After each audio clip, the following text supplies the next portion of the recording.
So here's our framework. First, we're going to do a little introduction. And you guys have been introducing yourselves, which is awesome. So I want to introduce myself. I want to tell you about my superpower framework. I want to talk about the severe lack of training that most of us received when we were in graduate school. We're going to talk about 3, it was supposed to be 2, and I changed it to 3 organization steps that you can begin right now if you're still in school, or if you're one of those people that just had their last day of school today or tomorrow, then you can start thinking about it this summer so that you're ready to go back to school, super organized and ready to go. We're going to go through 2 quick case studies.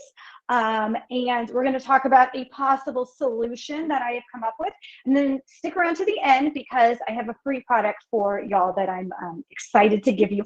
And if you happen to be here yesterday, first of all, I'm humbled that you would want to come to the same talk twice. But if you were here yesterday, it is different free product than yesterday. So you are going to end up with 2 freebies. Okay, so a little bit about me. My name is Dr. Cherie Dawes Chin. I am a speech pathologist. I am also an assistive technology consultant. I've been in public education for more than 20 years. I have, in the last year, I've gotten some side gigs as an adjunct professor. I am a presenter. I'm a researcher. I got my research from my doctoral work published this year. Super excited. It will definitely be the only time I am ever published in a research journal, but at least I got to say I did it once. I'm a blogger. I've been blogging for 12, 13 years. I've got like 700 posts or something like that. I'm a student because I am a glutton for punishment, and I decided that I wanted to go back to school, and I'm currently pursuing a second doctorate degree, this time in education.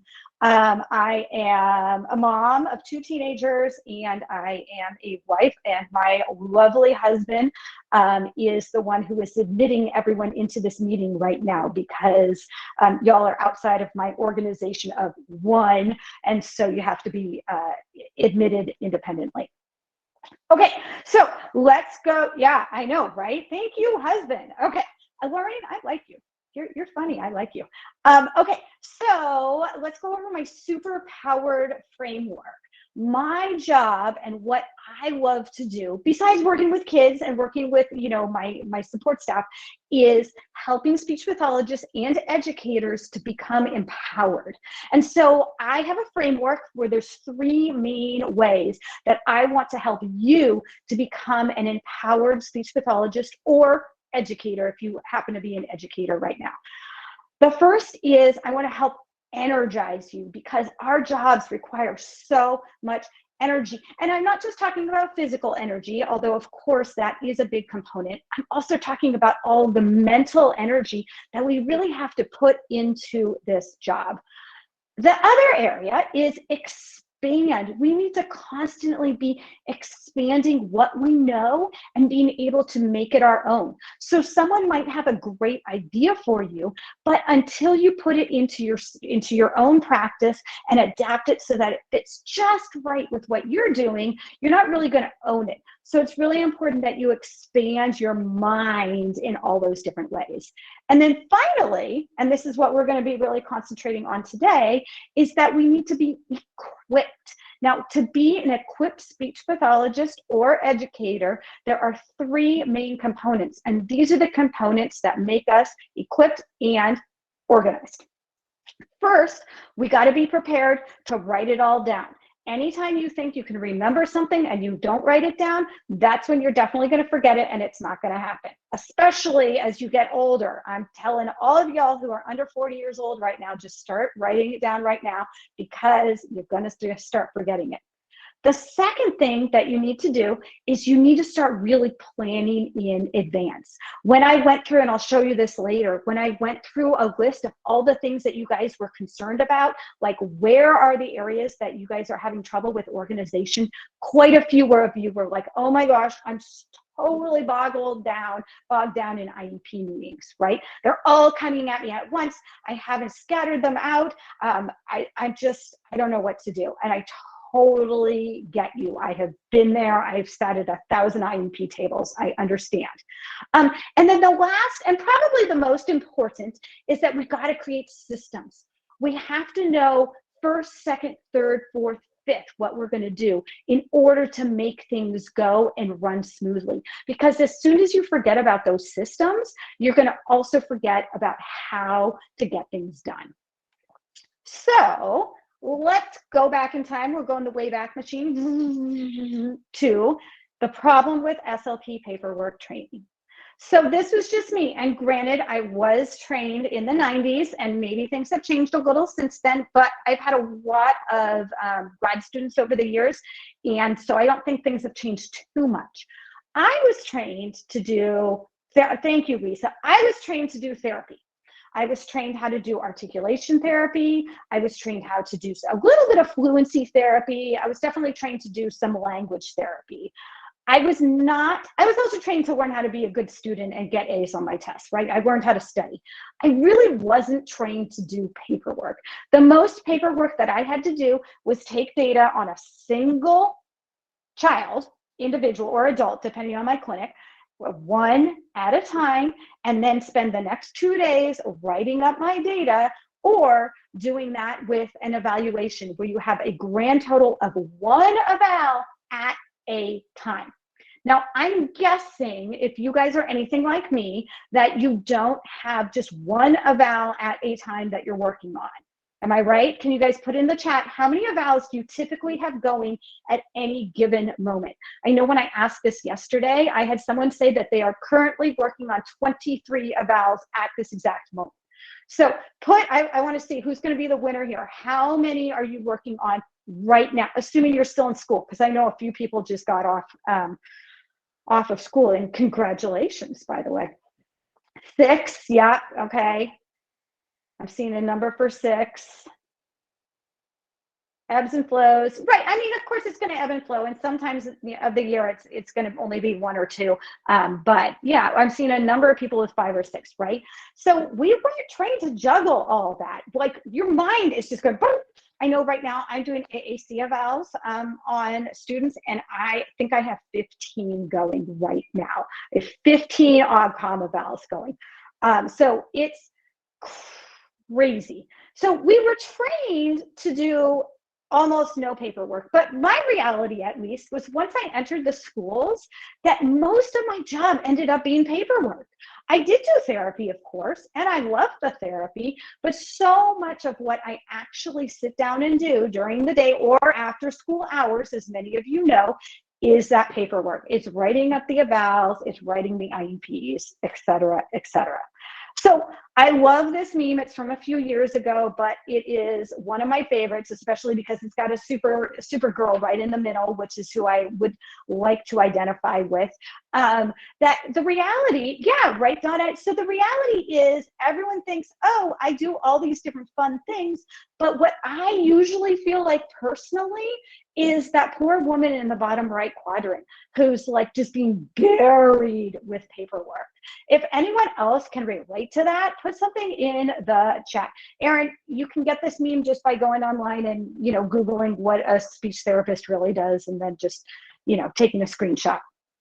Anyone else feel like that woman in the bottom right quadrant, like all the time? Yeah, okay, so I'm not alone here. Right, and there's never enough time in the day to deal with it. I absolutely agree, absolutely. Okay, so put in the chat here, what is at least one area of paperwork that you have to do every single day, week, or month? What is something that you have to do all the times in terms of paperwork? Yes, data, Medicaid notes, synergy forms, daily notes, billing. Oh my gosh, yesterday so many people said Medicaid and data and billing and IEPs, reports, right? There's so much. So I'm going to go through really quickly here. Should be on automated. So these are the areas that I just really quickly came up with. And then all of the subparts are things under each. So evaluating, these are the paperwork parts that I thought of. IEPs, these are the parts that I thought of. Okay. Oh, it doesn't end. Okay. And then data collection, scheduling, lesson planning, Medicaid billing, supervision if you supervise any assistants or grad students, behavior plans. Anyone else in here have to be in charge of behavior plans? I know not all speech pathologists are, but it was the bane of my existence. Materials creation, right? Because you're like, what am I going to do with these kids? And then, of course, the worst of it is, or the best, depending on how you look at it, glass half full, glass half empty, is customization and individualization of all of the above, right? You can't just use the exact same IEP for every single student or the exact same evaluation for every single student. And then, of course, it happens again, or as he says, over and over and over and over and over again. So how much training did your graduate school degree give you in paperwork organization, right? For the most part, most of us are going to have a response pretty similar to this one. I'm guessing that's why you're here right now. So what can we do? How can we get equipped in order to help tackle some of that paperwork and make our lives just a little better so that we don't want to throw in the towel and say, screw this degree, I'm going to go do something else where I can actually work with kids. So I have 3 solutions. They are definitely not the end-all be-all solutions, but these are 3 things that you can start thinking about and putting into practice right away. Now, please note, originally I only had 2 solutions, so when I made the workbook, it only goes through the first 2. Okay, so remember how I talked about the framework before, that speech pathologists, empowered speech pathologists are equipped. So we need to figure out, what does it mean to write it down? What do you think, what does that mean to you? You can write it in your workbook, you can write it in the chat right here. What does it mean when I say that we need to write it down in order to become equipped?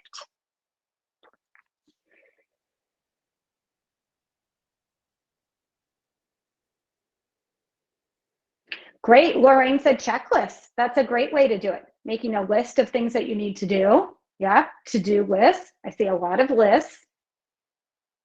You know, something I've started doing this year, I'm a big list person, and you're going to find that. We're going to go over some lists.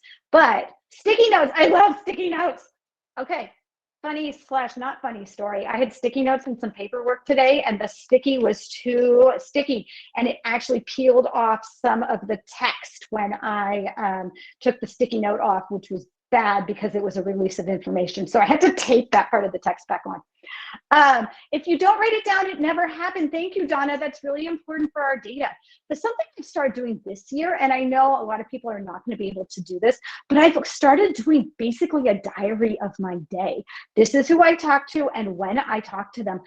And I do this in Google Notes, even though I love writing things down on paper.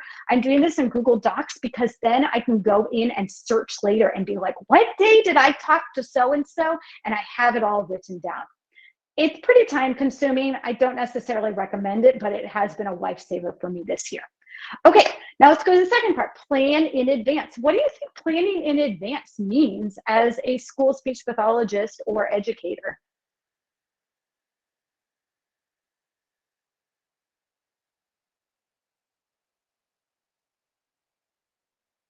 Great, monthly and weekly plans. Good, that's a great way to start. Anything else you can think of for plan in advance? Coordinating with classroom themes. Anything else? I'm just going off the chat here. Yeah, okay, Amanda, you're all on top of things. We're going to talk about that too. Right. Ah, Lisa, it's like you read one of my case studies. Oh my gosh. Okay. And then let's go now to the creating systems. What do you think it means to create a system? I kind of gave this one away already.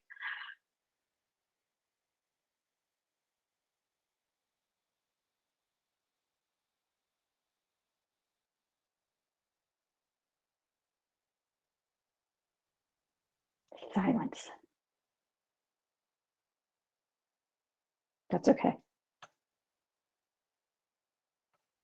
Sorry. These are all in like reverse weird order. Okay, I know, right? Crickets. Okay, so let's start with systems. Thank you, Robin, exactly. So let's start with systems since that was something that there was more crickets for. Systems is a collection of habits, or it could be a routine that get you to your goal. Often, systems are in a sequential order. They don't have to be, but they are often within a sequential order. So, for example, a therapy system might be, and I'm going to put it in sequential order here just for the purpose of this. First, I walked down the hall because I always picked up my kids because I couldn't trust them to get to my room by themselves. First, I walked down the hall. Then I, gently tap on the teacher's door. Then I hold up my sign that says speech time. Then I quietly try to get them into the hall. Then we walk, whisper down the hall, but I'm still trying to get in a little bit of therapy during that time because it's transition, right? So there's a whole system behind what I do. And if someone else came in, like heaven forbid they actually had a sub for me, that person wouldn't know what to do because they don't know my system. Right? So a system is a set of things that you do over and over again. And it really helps so many of our kids when we're talking about therapy with having that routine and knowing what to expect. But in the same way that we have systems, hopefully for our therapy, we also need to have systems for our paperwork. So this is a set of habits that we're going to start with and go through. Now, sometimes our systems are going to be a to-do list that you've already ordered, so you know what to do and how to go through that. But they won't always be a to-do list. Sometimes they're things that you've just memorized because you've been doing them for 15 years. So those are some of the ways that you can have systems within your therapy and within your paperwork. And we'll go back to the idea that you need to write it down. I do definitely recommend that in some way, shape, or form that you write down what your systems are for yourself, but also for anyone else that happens to be going in. So we're going to talk about a lesson planning system. In a survey that I did of over 300 speech pathologists, 42% of y'all said you struggle with lesson planning, right? That's almost half of you. So here is my system for lesson planning. First, we're going to choose, and we're going to go through each of these, and you can use your workbook as well. First, we're going to choose a time period. Then we're going to choose a theme. So those of you who talked about themes, this is what I'm going to review. Then we're going to check to figure out, what do we already own? We're going to write it down because that's an important part of being equipped. And then for all the things that you're like, I don't know what else to do for this theme, that's where we're going to use our friend Pinterest, which is just the visual version of Google. And then finally, we're going to find a way to store it all together so you're not scrambling through your file cabinets trying to find something to do at the last minute. Okay, so we're going to start here. In your workbook, you have a blank here for a time period. If you already have time periods for lesson planning, that's great. You're already on top of things.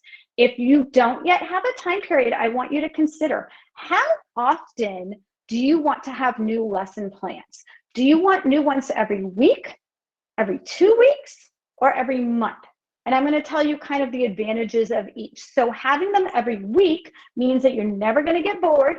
Your kids are not going to get bored. They're going to always have something new going on. It's going to be kind of fun and exciting. Having them I'm going to skip bi-weekly. It's just in between. Having them every month gives you an opportunity for some of your lessons to go longer than planned, right? Because you might be like, this lesson lasted a little longer than I had planned. It also gives you flexibility to do some activities that last multiple weeks. So I love to do book-themed therapy where I have a children's book and I'm going through that book very slowly, and it can easily take me 2 weeks to get through that book, to do activities, to work on retell, to do a language sample, all of those things. So there's advantages to each weekly, bi-weekly, and monthly. After you write it in your workbook, put in the chat here, what time period are you choosing for your lesson planning? And you could choose quarterly too. It doesn't have to be one of these choices. What would you choose? Okay, Rebecca said monthly. That's what I always did, is monthly. Monthly. Oh, we're 3 for 3, 4 for 4. Okay, so someone else said that they actually have to do weekly and daily plans. So of course that's going to make a big difference here, is what you're being told that you need to be doing. And then do the math. So how many times a year are you going to need to create a lesson plan? If you are doing monthly lesson plans, then in all honesty, you only need like 9 or 10 of these every year. But if you're doing weekly lesson plans, then, you know, multiply that number by 3 or 4, depending on that particular month. So that's another reason why I always chose monthly, because, like, let's be honest, it was just less work.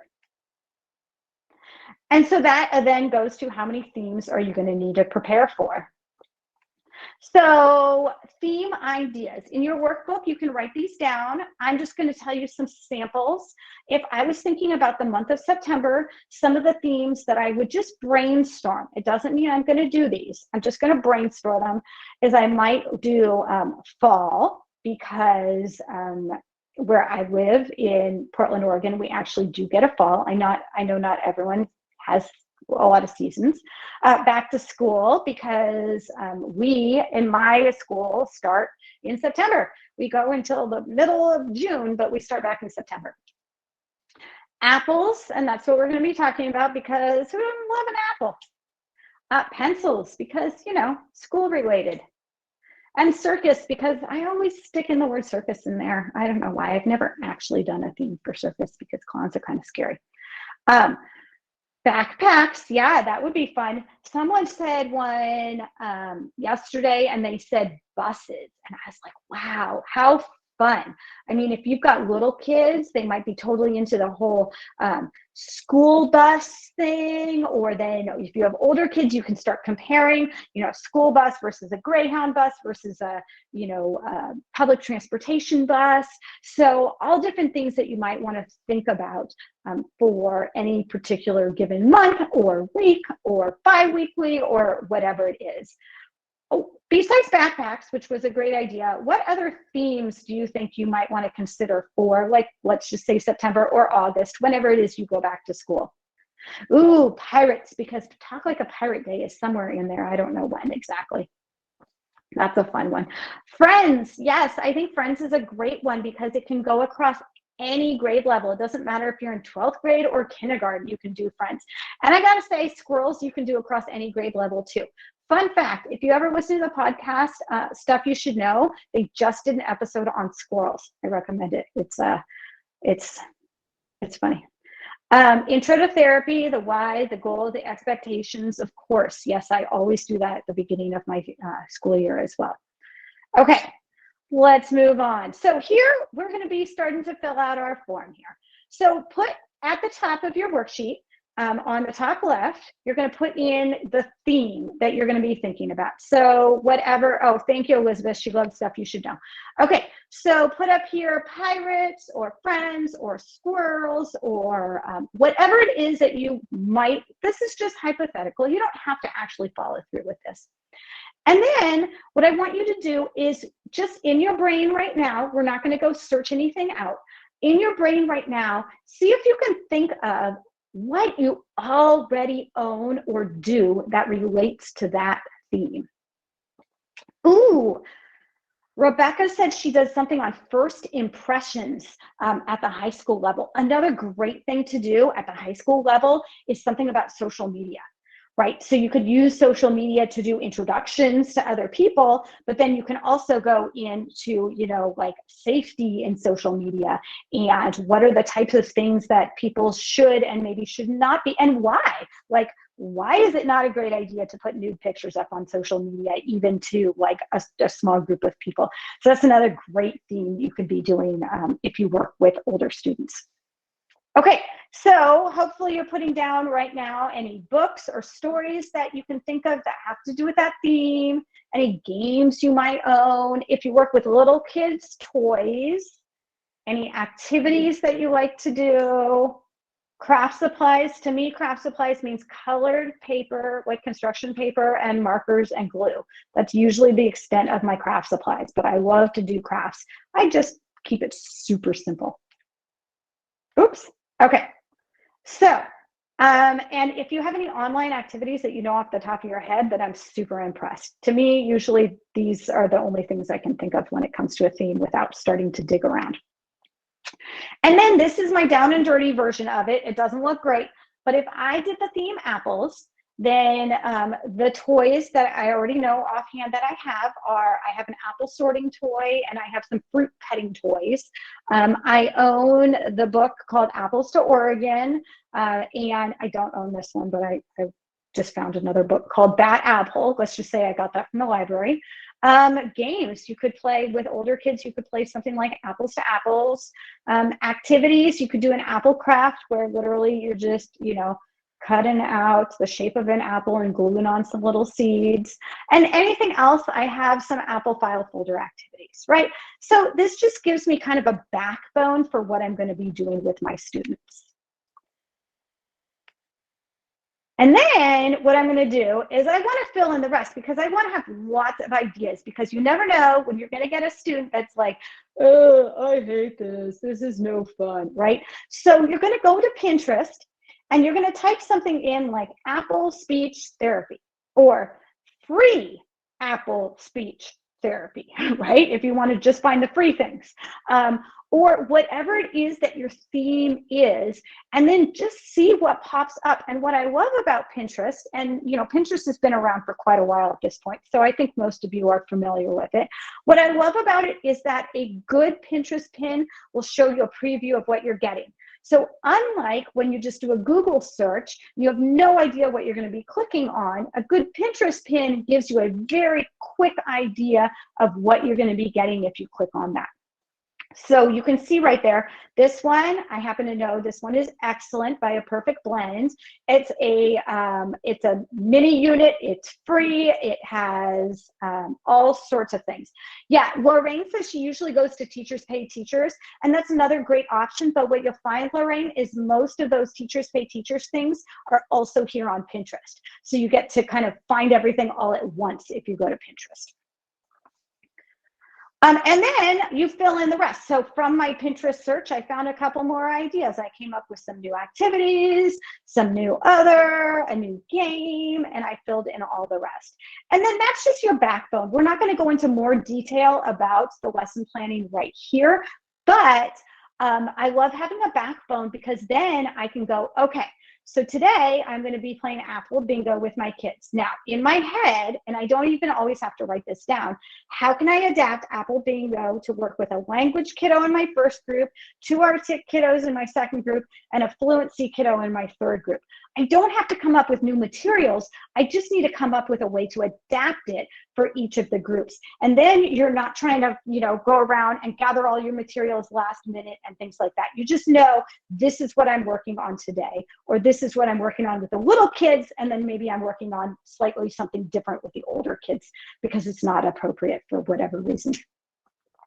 And then this is kind of the key to my system is once you take all those things, you have your lesson plans, you have your materials, then you're going to store it together in one place. So I had a lot of things that were like worksheets or file folder activities. And so I would put those in a hanging folders, and I would have a bin that said September. And then when I was done with September, I would take those things out, I would move them into my storage, and then I would take out my October. And the reason this worked really well for me is not only because I could grab things really quickly, even if the kids coming in were like, I don't want to do that activity. And I'm like, okay, let me find something new. Let me just grab the next thing. But also because I supervised assistants and graduate students. And so they knew where to find my materials so fast that were related to that particular month. Something else that you can do if you've got like 3D things like toys and games is you can put them in storage bins. Now, having storage bins can be great. You do, you know, if you have very little space in your speech area, then you probably can't have more than one storage bin at a time. And I'm very aware of that. Unfortunately, many of us have to end up having our materials in our homes or in our cars for the rest of the time. But keep the things that you are going to need for that month or that week or those 2 weeks on hand and ready to go so that you don't have to be rooting around at all times. Okay, that was tip number 1. Here's tip number 2. This is about the part of the system where you are going to write it down. So according to my survey of, again, over 300 SLPs, 31% said that they struggle with organizing all areas of their job. That's pretty big, right? So what I have put together and that I swear by is what I call an evergreen note system. You're going to choose a time period, and you can have multiple time periods in this. You are not obligated to just one time period. And then you're going to brainstorm everything that you need to do within that time period. And then finally, and this is just kind of the icing on the cake, you don't always have to do this, it's nice to be able to sort by beginning, middle, and end of that time period. And then make it visible. This is the key, because sometimes I write lists and then I lose them. Or I write them in my Google Drive and I don't remember what I called it, and then it just gets lost in the Google Drive somewhere. Finally, I'm someone who checks things off. I don't know, put in the chat if you are a checker offer person. I'm one of those people that will actually write something down after I have done it, just so I can check it off or cross it off. Right, yeah, you know, there's just something so satisfying about it. Some people are like, you're crazy, but some of us, and I feel you, a bunch of people here can relate to me here about the checking things off. Okay, so here's our time period ideas. So you're gonna have evergreen lists, like all sorts of things. You're gonna have daily evergreen lists, you're gonna have monthly evergreen lists, you're gonna have weekly evergreen lists, and yes, you're gonna even have annual evergreen lists, the things that you need to do every single year. So we're going to start thinking about that. What do you need to do every, choose the time period, fill in the blank there, year, month, week, or day. Okay, so I'm going to have you in your workbook, or not, whatever you want.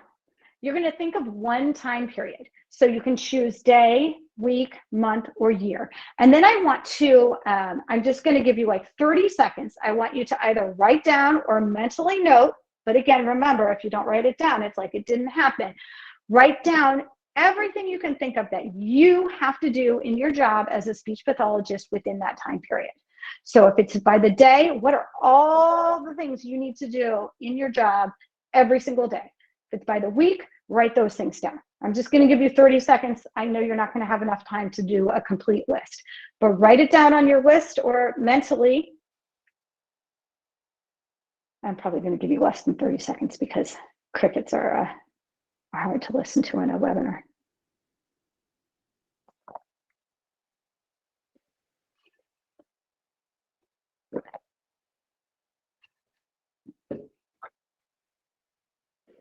Okay, that was less than 30 seconds, I know. In the chat, tell me what time period you wrote and maybe one of the things that you have to do in that time period. So let's say you did daily. You say daily, and then, you know, right after that, you would say that every day I need to turn on my computer, right? That's a great way to start your day. Seriously, sometimes I've had to have a list like that. First, you turn on the computer, then you put away your bag. Okay, Lorraine said that every day she's scheduling IEPs. Wow, good for you, Lorraine. Check email, thank you. Yes, exactly. Check the email, right? Like, what's your system? I come in the morning, I turn on the computer, I check my email, I look at my session notes, I check my, yep, exactly. Right, and some of these are things that we just do without any reminders. But there's a lot of things that I have found over time that if I don't have that written down as part of a system, I will overlook it maybe half the time. But you know what? That half the time can make or break you. It really does make such a big difference. Okay. Yeah, I like when Natalie said that she checks out or she looks at her scheduled students and takes out their files, right? That's in my system too.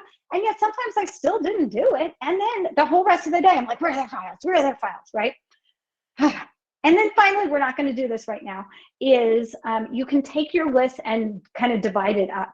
Do you need to do that at the beginning, the middle, or the end of that time period? If it matters. It doesn't always matter.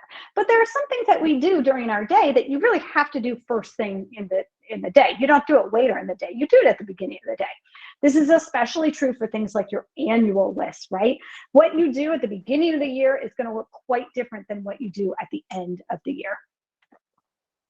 Okay, and then finally, you're going to make it visible. So there are a couple ways that you could do this. One is there are so many great apps right now that will send you a pop-up digital notification.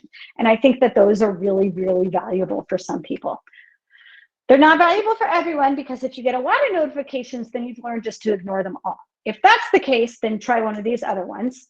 You can actually print out your list and stick it somewhere obvious, or put it on a whiteboard where you have to see it and check it off every day. Or set an alarm or calendar alert. Some people swear by this, that they set an alarm that says, you know, do your morning routine. And then they look at their morning routine. What do I need to do? Do. And then finally, if you're like me, you need to check it off, because it's just really satisfying to check it off. My favorite, well, I love checking things off physically, but I also love the apps where you can check it off and it makes a little like noise, goes, you know, and you just get that satisfaction of that. I did it, done, or a little ding or anything like that. Okay, that was our second tip. Here's our third tip that we're going to talk about, and this is about planning ahead. And what I'm going to talk about here is not lesson planning, because we actually kind of talked about that already, but this is about how to use your calendars proactively. In my survey, and this was not a huge amount, but I'm going to tell you why. About 12% of the speech pathologists who took the survey said that they struggle with scheduling all the meetings. Now, the reason I believe that only 12% said that this was a major struggle of theirs is because some of you guys are lucky enough to have school districts or office assistants or someone who actually schedules your meetings for you. The rest of us, though, have to deal with all this scheduling ourselves. And so when that's the case, what we do is, of course, we're going to start with our due dates, because those are the things that's the absolute limit. It has to get done by this certain date.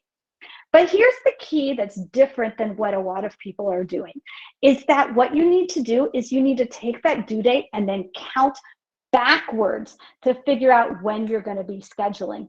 And then, of course, you got to write it down. You can't just count backwards in your head. You got to count backwards and write it down. So here's what it looks like. You're going to find, sort, or develop a list of due dates. You know, in the chat, besides IEPs, what are some other things that happen in your job that you need due dates for? What are some meetings or things that you have to schedule that have absolute due dates besides IEPs? Yep, so Robin put in evals. Anything else you guys can think of? Yep, the triennials. Progress reports, right? That's a really good one. Anything else that have any absolute deadlines? I always would have some deadlines, not a lot, but some that had to do with team meetings.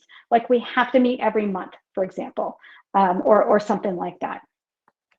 So I just put some down here that I had thought of: progress reports, evaluations, check-in meetings. Okay, so here's how we're going to count backwards. How far in advance do you need to plan? So part of that's going to depend on what your state requires. My state says that you have to give parents at least 2 weeks notice. I think every state is a little different. I don't think that's a federal law there. So first I start by counting back 2 weeks. And then I'm like, okay, so if the IEP is due on June 1st, then I have to schedule it at least by May 15th. But then I realized, you know what, let's be realistic here. Nobody can schedule on the very first try, right?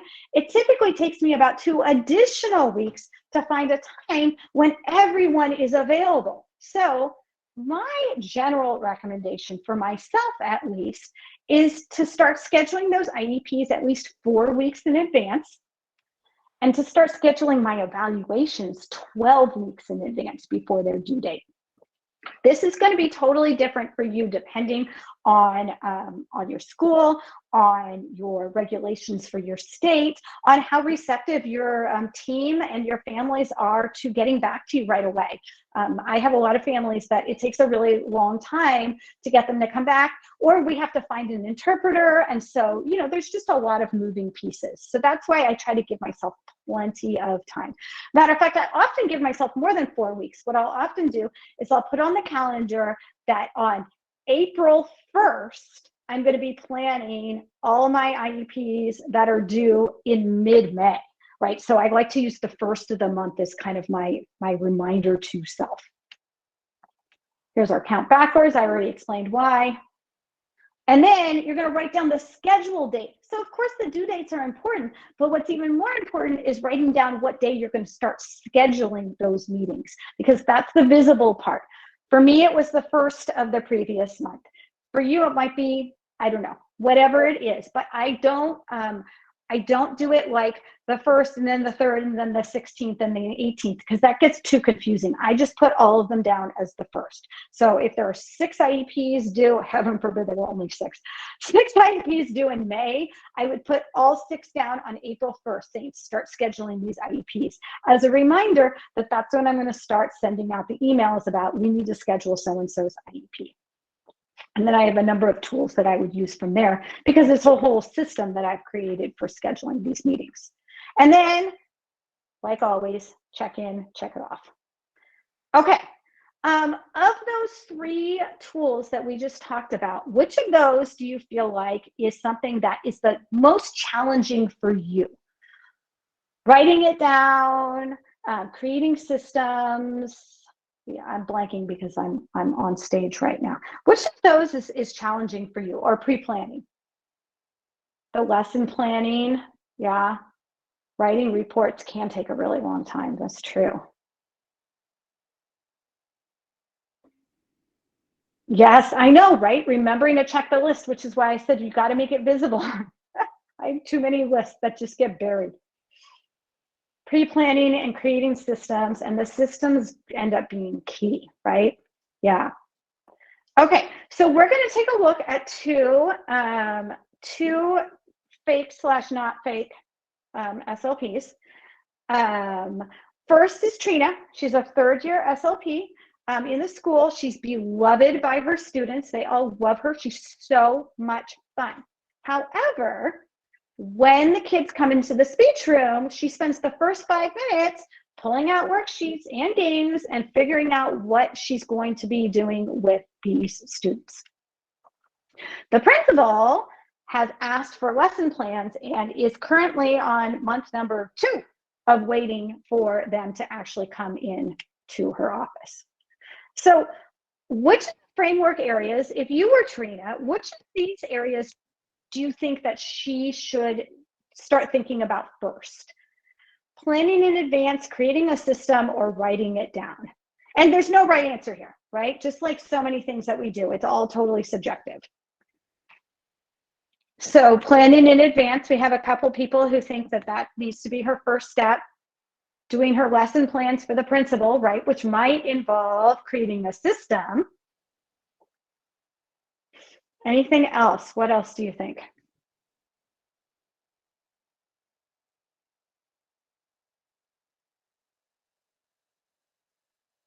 All right, let's move on to our second case study. This one's Devin. Now, Devin is a 12th-year SLP, but they are burning out quickly. They've collected hundreds of resources over the years, but they're in all different places. So some of them are printed, some of them are just the materials, some of them are in Google Drive, some of them are at home, some of them are in the speech room, some of them are in the, you know, the teacher's lounge, etc.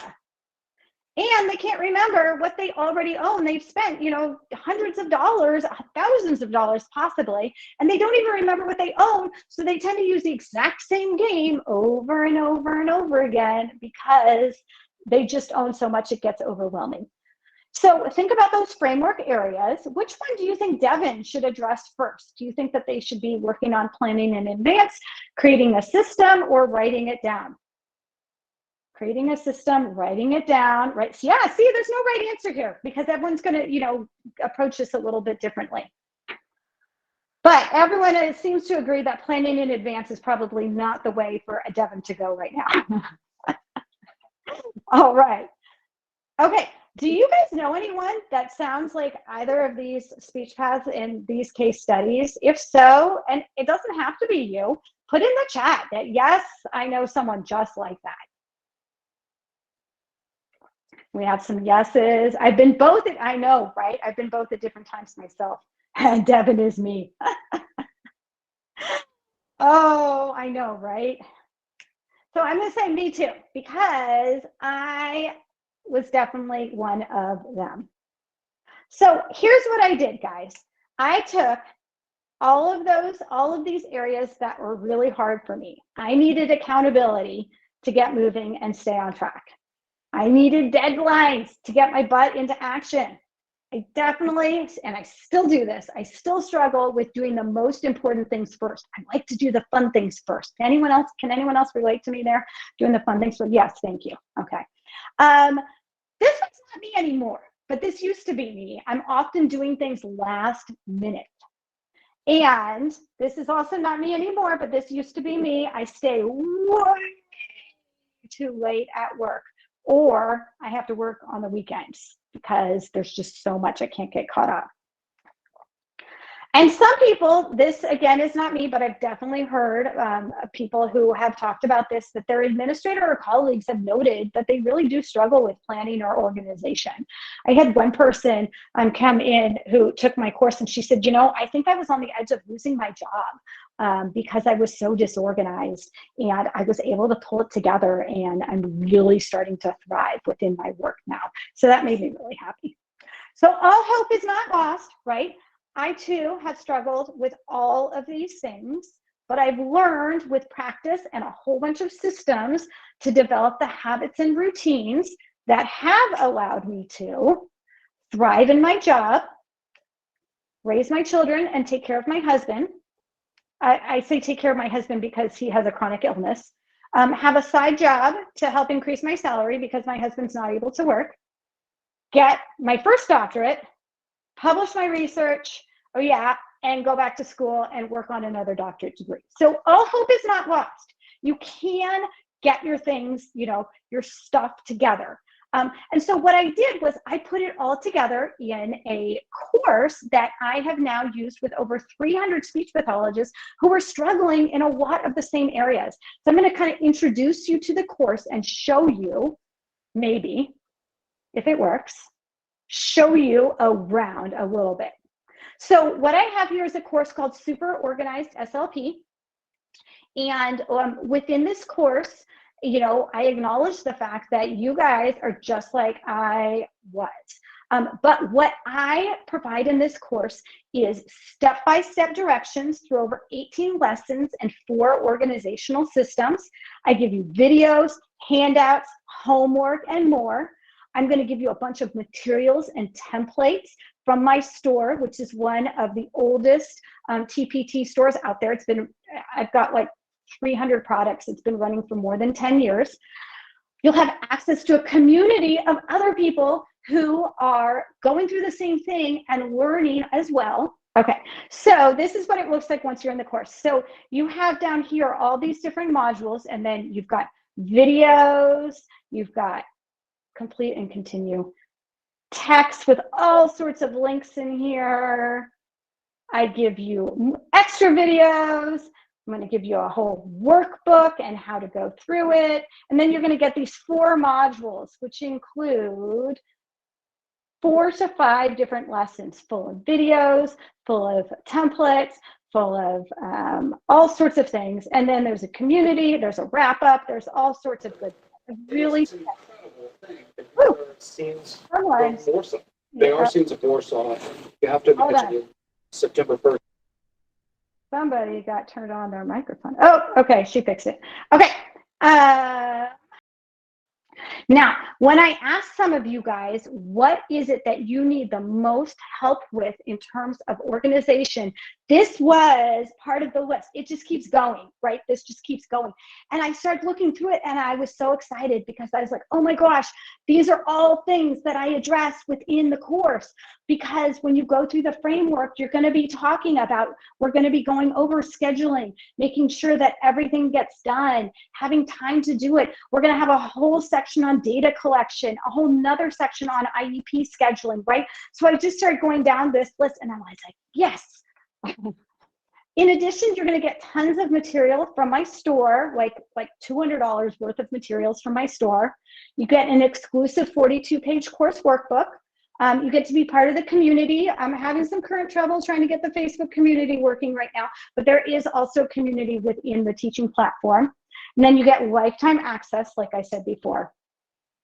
Okay, so what are you waiting for? It's time to organize. .com. Forward to hearing from you guys. I hope some of you will join me in the course so that we can just hang out all summer long, and let me know what you think. And thank you for everything. And for those of you who are returning students, thank you for coming and watching me again.